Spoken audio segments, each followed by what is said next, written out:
যাকে তুমি মোহাম্মদ বলে দাঁড় করালে, কাল কিয়ামতের দিনে সে বলবে তো আমি মোহাম্মদ?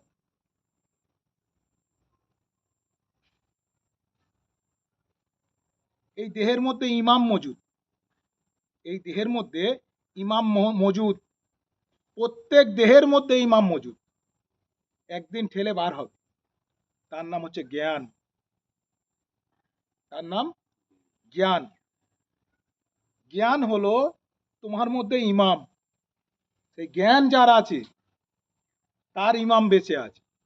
আর যে জ্ঞানহীন এক্ষুনি এক কথা বলছে, এক্ষুনি এক কথা বলছে, কিছু লোকের প্রেসারের ভয়েতে প্রেসার দিলে ভয়ময় আর এক কথা বলছে, কি এটা? আবার কিছু এখন বার হয়েছে, আবার বললো পীরের কাছে যাওয়া যাবে না। কার কাছে যাওয়া যাবে না? তারা আল্লাহর হুকুম তো সাদিকিনের সাথে চলতে হবে। পীর তো শুরু থেকেই শিক্ষা দেয় যে সে পীর, যে শিক্ষা দেয় সে পীর। তোমাকে জানতে হবে ভালো শিক্ষা আর মন্দ শিক্ষা, ভালো শিক্ষা আর মন্দ শিক্ষা। যদি তুমি ভালো শিক্ষা পাও অবশ্যই ভালো, আর যদি ভালো শিক্ষা না পাও, ভালো শিক্ষা না পাও, তাহলে ভালো না। তা তোমাকে তো বুঝতে হবে, জানতে হবে। তুমি সারা জীবন কি এই পরের কথা শুনে চলবে? অনেক মানুষ এখন আবার বেঁচে আছে, সে নিজেই লিখে দিচ্ছে এই অমুক জন খারাপ। এখন তো ইউটিউব ফেসবুকের জামানা এসে গেছে নাকি, সোশ্যাল মিডিয়ার জামানা, তুমি যা বলবে সব রেকর্ডিং করলে মানুষ। তো কেউ বলছে এই পীরেরা খারাপ। আরে পীর মানে তো মাতা, পীর মানে তো পিতা, পীর মানে তো দাদু, পীর মানে তো তোমার থেকে বড়। তুমি কোন পীরের কথা বলছো? কাকে খারাপ বলছো? এই পীরকে? এই পীরকে নাকি রুহানি পীরকে, যার সঙ্গে আল্লাহ চলতে বলেছে, কোরআনে যার জিকের আছে? তোমরা পীর কথাটা বুঝে নিয়েছো। কি কথাটা? পীর শব্দটাকে বললে বুঝতে পারো যে একটা বুজরুগের কথা বলছে বা সাদিকিনের কথা বলছে।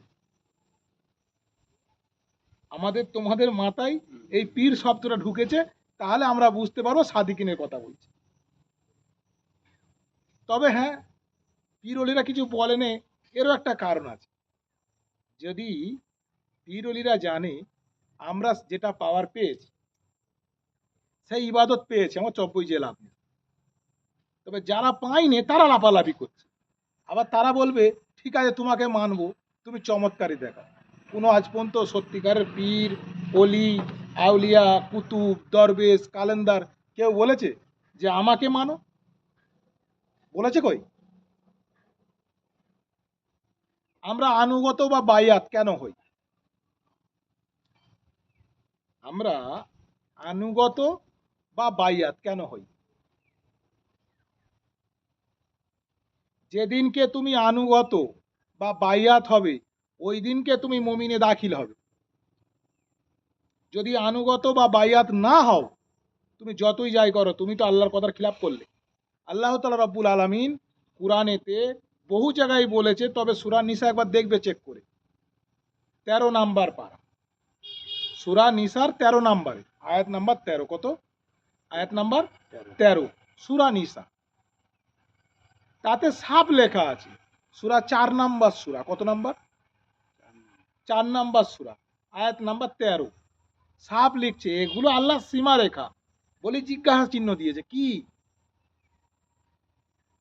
সীমারেখাটা কাকে বলা হয়?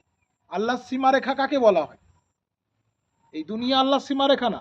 আল্লাহ সীমারেখা 73 সারা পার হয়ে যাবে। আল্লাহ সীমারেখার কোনো সীমা নেই। তবে আল্লাহ সীমারেখা তৈরি করেছে কাকে? বলছে যারা আনুগত্যের শপথ করলো বা মুরিদের শপথ করলো, বাইয়াত শিষ্যতার শপথ করলো, তারাই জান্নাতে যাবে। আল্লাহ তাদের হাত ধরে জান্নাতে নিয়ে যাবে। কুরআন বলছে, আমার কথা না। তুমি আরবিতে ওই কথা বলে আল্লাহু আকবার বলে সেজদা করছো, ওই কথা বলে সেজদা করার নয়। ওই কথাটা বলে জেনে তোমাকে ওই জায়গায় পৌঁছে দেবে। কোথায় গেলে তুমি রুহানি কলমা পাবে, এই দমের কলমা পাবে, রুহের কলমা পাবে। ইবাদত তো তোমার রুহের। ইবাদত রুহের ইবাদত, দেহের ইবাদত তো নয়। তবে হ্যাঁ, অনেকে বলে তাহলে কি এই কাজ করবেন ওই কাজ করবেন।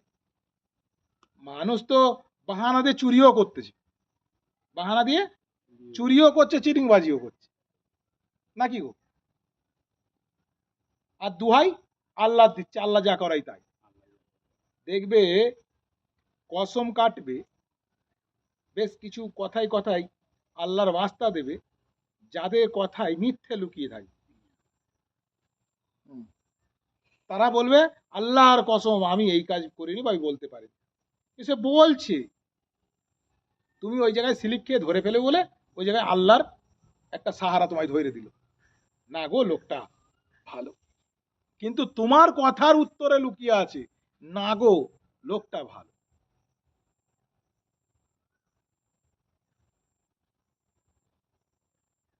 যে ব্যক্তি সত্যবাদী হবে সে মুখ দিয়ে বলবে হ্যাঁ মুর্শিদের হাত ধরতে হবে। সূরা ফাতহ 48 নম্বর সূরা 10 নম্বর আয়াত সাফ লেখা আছে। সূরা নিসার 77 নম্বরে লেখা আছে।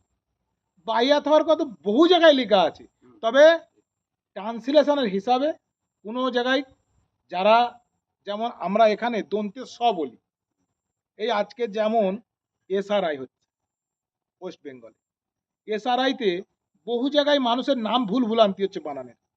এর কারণ আজ থেকে বহু বছর আগে যখন ইংরেজ শাসকের আমলে যখন আগে যাদের নাম লেখা হয়েছিল, দেশ ভাগাভাগির আগে যাদের নাম লেখা হতো, যদি সাদিক নাম লেখা হতো তাহলে ছ দিয়ে লেখা হতো, ছয়াকার দিয়ে লেখা হতো, দয় হস্যই ক সাদিক। আজকের যদি সাদিক লিখতে হয় দন্তের ছয়াকার দয় হস্যই ক, তখন দন্তের সর জায়গায় ছ যুক্ত হতো। এর কারণ তখন আমাদের পাকিস্তান, আমাদের বাংলা এবং আমাদের বাংলাদেশ, এই তিনটে আমাদের ছিল, পরে বাংলাদেশ হয়ে গেছে, আমাদের থেকে আলাদা হয়ে গেছে। কার থেকে? আমাদের থেকে পৃথক হয়ে গেছে, পরে পাকিস্তান হয়ে গেছে। আমাদের থেকে পাকিস্তান পৃথক হয়ে গেছে, তখন এইটা ভারত রয়ে গেল, ওইটা পাকিস্তান হয়ে গেল, এইটা বাংলাদেশ হয়ে গেল। তো কি হলো? বাংলাদেশ, ভারত, পাকিস্তান তিনটে খণ্ড হলো, খণ্ড হয়ে তিনটে দেশ পরিণত হলো। ওই যখন ছ কেন ছিল, দন্তেশ্বর জায়গায় ছ কেন ছিল? আজ এই কথাই প্রচুর এসআইআর মানুষের উপকার হবে। এই কথাটা দন্তেশ্বর জায়গায় ছ কেন লেখা ছিল? তোমার দাদুর বাপের নামে যদি সাদিক হয় তাহলে সিন ছিল, সিন। তখন এই ইন্ডিয়াতে আরবি উর্দুও লেখা হতো। কি লেখা হতো? উর্দু লেখা হতো, উর্দু। তো এই জন্যে দন্তেশ্বর জায়গায় সিন ছিল, তো সিন ছ যুক্ত, সিনটা ছ যুক্ত, তো এই জন্যে সিন লিখতে গেলে ছ লিখতে হতো। এই জন্যে তখনকার কিছু কুরআন এখনো দেখবে তাতে দন্তেশ্বর জায়গায় ছ লেখা আছে। আর যারা ছ যুক্ত কথা বলে তাদের ভাষায় আনুগতকে, মুরিদকে তারা আনুগত বলে। আসলে তো এখানে পথ ভ্রষ্টা করার ব্যাপার না, এ কিন্তু নিজে কিভাবে আমি তা আমার রবকে পাবো, সে আমার হবে আমি তার হব, ই সেই পথ, ই সেই পথ। আর যদি তার আমি না হতে পারি, আমার সে না হতে পারি, আর জিন্দেগি ভর ই খারাপ ও ভালো ও মন্দ, এই বিচার তুমি করবে। বিচারের দায়িত্ব আল্লাহ নিজের হাতে নিয়েছে। আর আমরা কি করি? যদি অনেক লোক বলে ও খারাপ, তাহলে আমরা মনে মনে করি এত লোক খারাপ বলছে তাহলে ও খারাপ। কিন্তু আল্লাহ বলছে যার কেউ নেই তার আমি আছি, যার সকল আছে আমি তার নেই, যার কেউ নেই তার সাথে আমি আছি। তো এই জন্য বায়াত হওয়ার পরেতে কিছু মানুষ তোমাকে উংলি করবে, এই উপর ঠিক না, এ না, কিন্তু নিজে আবার ঘরে শুয়ে শুয়ে মনে করবে ওর কাছে তো বায়াতি আছে, আমার কাছে তাও নেই। আর আল্লাহ তাআলা রাব্বুল আলামিনের হুকুম, নবী পাকের হুকুম যে তুমি আহলে বায়াতের হাত ধরতেই হবে। যে আহলে বায়াতকে মানবে না সে ইসলাম না। কেউ আজকে রে এ করছে, উ করছে, সে করছে, করতেই পারে। সেই দিন নাই মানবো যেই দিনকে মৌলানারা বিনা পয়সায় মৌলানাগিরি করবে, কারুর থেকে পয়সা না নিয়ে মেহনত করবে, আল্লাহর কাজ করবে। সে নিজেই মেহনত করতে চায়, আল্লাহর কাজ করতে চায় না। পয়সা দিলে তুমি করবো, তো তার তো দোকান। সে যেই পারে হোক, পীরের বয়ান করুক, চাই যার বয়ান করুক, যার খুশি বয়ান করুক, আমার দেখার দরকার নেই। সে কোরআন পাঠ করলেও আমার দেখার দরকার নেই। বিনিময়ে পয়সা লিয়া জায়েজ নেই। এর কারণ কোরআনে সূরা বাকারা 30 নাম্বার থেকে 25 নাম্বার থেকে 37 নাম্বার পর্যন্ত লেখা আছে, যারা পয়সা লালসা দিয়ে ইবাদত করে খারাপ, ওসব ইবাদতের কোন আল্লাহ দাম দেবেন। আর ও আমার কথা না। এই জন্য তোমাকে ভেবে চিনতে কদম ফেলতে হবে, কার সাথে তুমি কদম ফেলছো। এই জন্য দেখবে অলি আল্লাহরা একা হয়ে গেছে, অলি আল্লাহরা একা হয়ে গেছে, শয়তানের পাল্লা ভারী হয়ে গেছে। পরে বলতো যে হ্যাঁ গো অলি আল্লাহ অনেকে, অলি আল্লাহ এখন অনেক পীরই ভণ্ড। এমনি তো সব গেছে ডয় ডুবে, এখন অনেক পীরও ভণ্ড হয়ে আছে। তাদের খিলাফত নামা নেই, কি নেই, কি নেই, কোরআনের দুটো পাতা পড়েছে হয়তো, পড়ে লাপালাপি করছে। তাদের হচ্ছে খিলাফত নামা নেই। যে খিলাফত নামা তার পীরও মসজিদ থেকে আসবে। তাদের গায়ে রুহানি এলেম নেই। তুমি যে জিজ্ঞাসা করবে যে তোমার খিলাফত নামা দেখাও, আমি তোমার কাছে মুরিদ হব, কি দেখাও, তোমার খিলাফত নামা, এবং তোমার পীরের সাথে আমার কথা বলা। কার সাথে? তোমার পীরের সঙ্গে আমার কথা বলা, আমি তোমার কাছে মুরিদ হব। আর আমাকে দমের আর রুহের কলমা দাও, এই তিনটে জিনিস। কার কলমা? দমের আর রুহের কলমা দাও, আমাকে খিলাফতনামা দেখাও, আর তোমার পীরের সঙ্গে আমার কথা বলো। ব্যাস ব্যাস, সব পালাম। আমি তো পীরের কথা বলতে, মোল্লা মৌলভী আজে বাজের কথা বলিনি, পীর অলির কথা বলতেছি।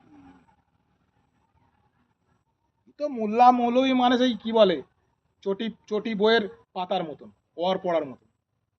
পীর অলি আউলিয়ার কথা বলছি। আল্লাহ তাআলা রাব্বুল আলামিন বলছে আমি ফকিরের বোন, ফকির আমার ভেদ, আর আমি ফকিরের ভেদ। কোরআনে তার জিকের আছে, ও মোল্লা মৌলভীর জিকের নেই। ওদের কথা বাদ দাও, ও তো বাজারে পাওয়া যায় 500 টাকা দিলে, 1000 টাকা দিলে একটা মোল্লা তোমার ঘরে এসে বসে থাকবে, বাবু করবে। তো ভাড়াটা একটু ঘোড়া, আগে 500 টাকা ছিল, এখন বলে 700 টাকা। 1000 টাকা লিখ না, ভাড়ার ঘোড়া। কিসের ঘোড়া? কিসের ঘোড়া? ভাড়ার ঘোড়া। ও ভাড়া করে আনতে পয়সা দিয়ে তো ছুটে চলে আসবে। তো তুমি পীরকে যেয়ে বলো যে আমি তোমাকে 2000 টাকা দিচ্ছি, আমার ঘরে চলো। সে বলে তোর পয়সা দিয়ে পকেটে টাকা, আমার যার ইচ্ছা হলে ফিরিয়ে চলে যাবো তোর বাড়ি। সে তোমার পয়সার মূল্য করেন, সে এমনি চলে যাবে, যাওয়ার চলে যাবো, দিনের দাওয়াত দেবো যখন এমনি যাবো। বুঝতে হবে গো বাপ।